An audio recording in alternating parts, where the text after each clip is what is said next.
MD Hasan Ali Hasan আপনি লিখেছেন, মা যদি বউকে তালাক দিতে বলেন, ছেলে বউকে তালাক দিতে বাধ্য কিনা? মা যদি স্ত্রীকে তালাক দিতে বলেন, ছেলে তার মায়ের কথায় স্ত্রীকে তালাক দিতে সবসময় বাধ্য নন।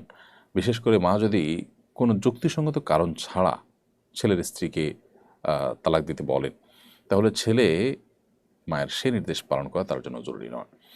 বরং দেখতে হবে যে মায়ের সে নির্দেশটা যৌক্তিক কিনা। যদি যৌক্তিক হয়, যথেষ্ট কারণ থাকে, তাহলে সেটা মানবেন। আর যদি মনে হয় যে অযৌক্তিক বা অন্যায়, অনেক সময় ছেলের বউর প্রতি তার কোনো বিশেষ কারণে অপছন্দ বা ভালো না লাগা রয়েছে, এরকম কোনো ব্যাপার স্যাপার থাকলে সেক্ষেত্রে আপনার জন্য মায়ের সে নির্দেশ পালন করা জরুরি না। মা বাবার সব নির্দেশ পালন করা জরুরি, কিন্তু যে নির্দেশ পালন করতে গিয়ে কোনো অন্যায় করতে হবে, আপনাকে কারোর প্রতি অবিচার করতে হবে, সেটি পালন করা কিন্তু আপনার জন্য জরুরি বা আবশ্যক নয়, বরং সেটি অমান্য করা আবশ্যক। কারণ আল্লাহর অবাধ্য হয়ে কারোর প্রতি জুলুম করে মা বাবার আনুগত্য করতে আমাদেরকে কিন্তু বলা হয়। মা বাবার আনুগত্য আমরা করব, কিন্তু মা বাবা কাউকে খুন করতে বলে যেরকম খুন করবো না, ঠিক এভাবে স্ত্রী যদি নিরপরাধ হয় তাহলে তাকে তালাক দিতে বললে আমরা তালাক দেবো না। তবে যদি মা বাবা যৌক্তিক কোনো কারণে সেটি বলেন, তাহলে অবশ্যই সেটিকে মানতে হবে সন্তান হিসেবে আমাদের। এখানে ইব্রাহিম আলাইহিসসালাম তার ছেলে ইসমাইল আলাইহিসসালামকে তার স্ত্রীকে তালাক দেওয়ার জন্য পরামর্শ দিয়েছিলেন, তিনি সেটা শুনেছেন। ওমর রাদিয়াল্লাহু তাআলা আনহু তার ছেলেকে তার স্ত্রী তালাক দেওয়ার জন্য বলেছেন, তিনিও সেটা শুনেছেন। এই যে ব্যাপারগুলো রয়েছে, এগুলো এক্সেপশন ছিল। কারণ হলো তারা ইব্রাহিম ইসলাম নবী হিসাবে এবং ওমর রাদিয়াল্লাহু তাআলা আনহু আল্লাহ নবী সাল্লাল্লাহু আলাইহি সাল্লামের খলিফা হিসাবে তাদের যে দূরদর্শিতা ছিল, তাদের যে বিবেচনা ছিল, সেটা অবশ্যই অন্যায়ের ঊর্ধ্বে। অর্থাৎ তারা অন্যায় বা জুলুম বশত কোনো নির্দেশ করে থাকবেন এটি হতে পারে না, বা এটির সম্ভাবনা নেই। বিশেষ করে নবীর ক্ষেত্রে তো এটা মোটেই নেই। তো সেই জায়গা থেকে তাদের নির্দেশটা সম্পূর্ণ ভিন্ন। এখন আপনার আমার মা বাবা, আমরা যারা আছি, আমরা কিন্তু তাদের মতো নই, যার কারণে আমাদের ভালো মন্দ বিবেচনা করে তারপরে সেটিকে আমলে নিতে হবে। গরুচোর সন্দেহে নড়াইলে 3 জনকে পিটিয়ে হত্যা করা হয়েছে, আইন নিজের হাতে তুলে নেওয়ার ব্যাপারে শরীরের বিধান কি? খুবই দুঃখজনক, এটি আমাদের দেশে মব জাস্টিস দাঁড় করানো বা আপনার কি বলে এটাকে মানুষকে বিচার করার দায়িত্ব নিজের হাতে তুলে নেওয়া, এটা খুবই জঘন্য একটি বিষয়।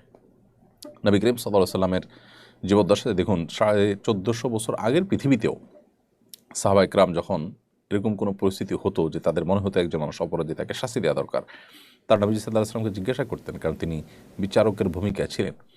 অথবা একজন বিচারক হিসাবে, শাসক হিসাবে তাকে জিজ্ঞাসা করতেন, হে আল্লাহর রাসূল, অমুকের গর্দানকে আমি উড়িয়ে দিব, অর্থাৎ সে যে অপরাধ করেছে তার তো মৃত্যুদণ্ড হওয়ার কথা, আমি কি করবো কিনা?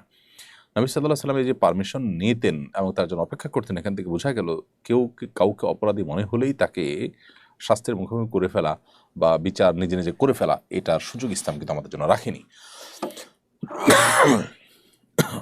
এজন্য কোনো ব্যক্তিকে চোর সন্দেহ হলো, খারাপ কোনো সন্দেহ হলো, আর আপনি তাকে পেটাতে শুরু করলেন এবং পেটাতে হত্যা করে ফেলেছেন, খুবই জঘন্য অপরাধ। যারা এই কাজ করেছেন আইন নিজের হাতে তুলে নিয়ে তারা অপরাধী হয়েছেন। ইসলাম শরীয়তের দৃষ্টিকোণ থেকেই তারা জঘন্য অপরাধ করেছেন, মানুষ খুনের অপরাধী হয়েছেন তারা।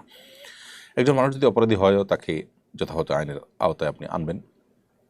আমাদের দেশের সমস্যা হলো যে বিচারহীনতার যে সংস্কৃতি আছে, এই সংস্কৃতির কারণে সাধারণ মানুষের আস্থা কমে গেছে আইন এবং বিচারের প্রতি। সেই আস্থাহীনতার কারণে দেখা যায় যে এই জাতীয় আপনার সমস্যা, অর্থাৎ আইন হাতে তুলে নেওয়ার যে অপসংস্কৃতি, সেটি চালু হয়েছে। বিধায় সংশ্লিষ্ট যারা আছেন, শাসক যারা আছেন, তাদের কর্তব্য হলো বিচারহীনতার এই সংস্কৃতি দূর করা এবং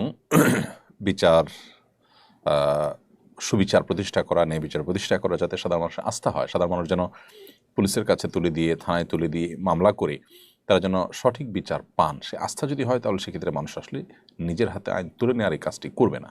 তারপর এজ এ মুসলিম আমাদের বিচারহীনতার কালচার থাকুক আর যাই থাকুক না কেন, নিজের হাতে আইন তুলে নিয়ে সন্দেহের বশে কোনো মানুষকে হত্যা করলে বা কোনো মানুষকে মারলে, তার উপর আক্রমণ করলে, সেক্ষেত্রে আমি গুনাহগার হলাম, পাপিষ্ট হলাম, অপরাধী হলাম।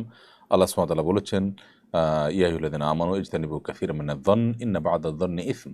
হে ইমানদারগণ, তোমরা অনেক ধারণা করা থেকে বেঁচে থাকবে, কারণ কিছু কিছু ধারণা, অর্থাৎ কারোর প্রতি কোনো প্রমাণ ছাড়া তুমি মন্দ ধারণা করলে এই ধারণা কিন্তু অপরাধ। বিধায় ধারণা করাটা যেখানে অপরাধ, সেখানে ধারণা করে একজন মানুষকে চোর, ডাকাত বা খারাপ সাব্যস্ত করে তাকে মারধর করা তো ডাবল অপরাধ হবে।